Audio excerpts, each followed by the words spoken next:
Harvey Specter is my favourite character in the history of TV, basically. This video is Harvey Specter being a badass season 1. I do think season 1 of Suits was the one where he was almost the most pure Harvey Specter version, because when you're in the first season of a TV show, you have to set what a character is and who they are very quickly, and the way you do that is by putting them in situations to show how much of a badass they are. So that's what I feel happened in season 1 of Suits. So I'm just gonna watch this video and comment about it because there's a lot to talk about. Look, I made a bet that this company would grow and my billables would grow with it. We're holding a pair of aces and this asshole's trying to fold. So, what are you gonna do? I'm not gonna do anything. You're gonna go through those bylaws and you're gonna find me a way to get Look at that as a subtle frame shift from what are we gonna do? I'm not gonna do anything, you're gonna do something. That's it. So that when Mike said, what are we gonna do, he's setting the conversation to go a certain way. But then when Harvey says, no, not what I'm gonna do, it's what you're gonna do, he's then setting the conversation on his terms once again. My billables would grow with it. We're holding a pair of aces and this asshole's trying to fold. So, what are you gonna do? I'm not gonna do anything. You're gonna go through those bylaws and you're gonna find me a way to get rid of Robert Stensland. No. I have to go see my grandmother. She dying? No. Cancel on her. Do you remember that? It is a bit twice sometimes. But in addition to all of that stuff, social interactions are very much about frames. So if someone says hi to you, hi, how are you today? That's a frame, and you go, oh, I'm good, thank you. You're accepting the frame and proceeding from there. If some dickhead comes up to you and says, hi, what's up, man? And you don't like him, you can be like, your hair's a bit shit today, and completely just flip it. You don't have to accept the frames that other people will set on conversations, especially in a competitive environment, maybe a business environment. You don't have to accept it. You can reshape the frame to your own liking. He's not dying. He lost his job. He has to look for another one, which if he hadn't chosen to fight for his company in the first place would have happened anyway. Now show me that you get it, go back through those bylaws again and see if you missed anything, okay? I mean, that's a classic lawyer, I guess, but very confident in what you're saying. If you're going to say something, own it. You're not appeasing to anybody, just saying it how it is. Very straight, very confident, staring him in the eye the whole time. I mean, that's really what you want, to be honest. I don't have to look through them to figure it out because I just did. Well, what took you so long? Trying to look like me? He is trying to look like him. Never answer your phone in front of a client. But it's you. That was amazing. He was Mr. T and you were Rocky, but not Rocky at the beginning when he's all scared of Mr. T, but at the end when he's all like, give it your best shot, you know? Adrian! Yes! That's funny, but you might want to wipe that grin off your face. What? Why? Because without those trades, we don't have shit, and your little girlfriend's gonna rot in jail. I know he's been a bit of a buzzkill, but that's actually Michael's getting very excited about him. I was almost, like a giddy fanboy.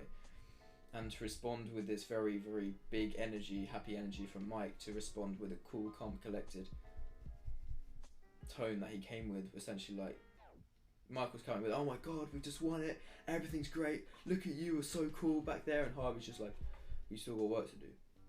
You know, you don't have to match someone's energy. Sometimes, if someone comes to you with a lot of energy, you can take a sec and just keep it down here. Like someone's shouting at you, an argument's about to ensue, you don't want to, you can say, this needs to happen, that needs to happen, that needs to happen, keep your volume low. You don't have to match theirs, you don't have to match their energy. Don't play the case, play the man. What are you talking about? Good lawyers worry about facts. Great lawyers worry about their opponents. Kyle is cocky and devious. Figure out a way to use that against him. A lot of these interactions, whether you're a lawyer, a businessman, or anything really, it's all about game theory, playing chess with people. What are they going to do? What am I going to do? What are my options here? What do I think they're going to do if I do this? And he's basically saying, if the lawyer is on your side and you're not going to win an argument based on the pure facts, lure him into a trap. See, I think, he's an arrogant person. He's probably overconfident. Maybe you can use that against him in some way. That's what the best people in business do. They don't just think about what they're arguing, they think about who they're arguing against as well. They killed Jill, and they are out there laughing their asses off. Knock it off! What just happened? I just bought his 48 hours. So he gets punched, and you can't have a trial for like 48 hours after one of the attorneys been punched, so that gave him extra time. He's willing to do anything to win. What's that? That's my suit guy. Go in, tell him I sent you, and spend some money. What does it matter how much money I spend on suits? These people respond to how we're dressed, so like it or not, this is what you have to do. Actually, I couldn't tell you how true that is. Like, seriously, people respond to how you're dressed, and you respond to how you're dressed. It's crazy. Like, if you started wearing very fashionable clothes that look really good and you see yourself in the mirror looking good, you'd probably behave differently.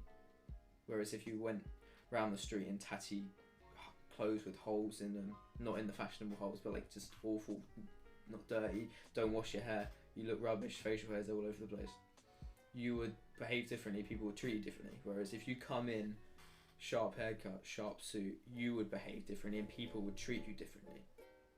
We are very visual animals, and it's not all about just your features, like how good looking you are. What you're wearing, especially for men, is very, very important. It all comes back to that frame. You're setting a frame when you walk in a room and when you enter a conversation. It all comes into that package of who you present yourself as. And you have to remember, one key thing to remember is the world will accept the image you place on yourself. Now maybe if you've been mates with people for a long time, you slowly start acting differently around them. Maybe your mates will banter you off about it and pick it up, but that's the only situation that happens. People who don't know you, they don't know you. You decide who you are. It's how you see yourself. That's the most important thing. And Harvey's in the scene here is basically telling Mike, you've got to look the part and you've got to have the suit. Is all involved in that first impression, and first impressions last. So having the perfect suit is a good way to guarantee that. Aside from the humour, the thing you're saying for is, even when you're killing it, you're one of the best lawyers in the world, best basketball players in the world, best musicians in the world, whatever, you cannot get complacent. That's the thing he said, he's talking about, you still have to do your research on everyone you do. You cannot get complacent. That's what people are so prone to do. They get complacent, and then one of the people scraping over heels will overtake you. Thing your friends upstairs are going to ask you for is a big fat retainer. And when you tell them that Harvey Specter's the one who's suing you, you're going to watch the color drain from their faces. Now, what would you like to do? That's the thing about Harvey, is he's Harvey Specter. He sees himself as like the best, the baddest guy, the most confident guy, the most articulate guy, the smartest guy in the room. Like, that's just it. That's really what drew me to the show in the first place. This complete self-belief.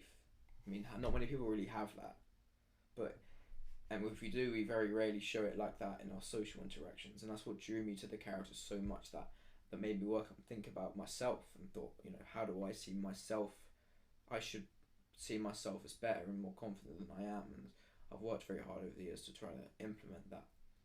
But that's the self-image of how you see yourself is very important, because others can push an image on you, and you can't. You have to decide from in here who you are and what you do.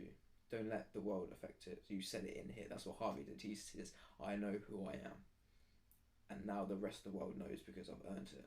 It's just setting the frame. Instead of the guy's just challenged him, and he's setting the frame as, I'm laughing at you, regardless whether it's true or not. But in like a game theory sense, that's a hell of a thing to do. What are you looking for? Another me. Got it. Again. Arrogant, self-absorbed, Yeah. blowhard. Thinks he's the smartest one in the room. That's why I love you. You get me.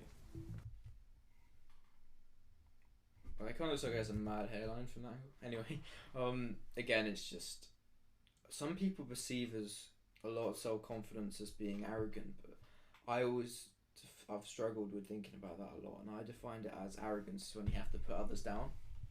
As long as you're not putting others down, obviously if someone comes at you, yeah, fine, but don't go around putting others down for no reason. But I think that's when confidence turns into arrogance, whereas I don't think you can have too much belief in yourself. As long as you're not getting complacent and affecting others negatively, I don't think you can have too much confidence and belief. I really don't think that exists.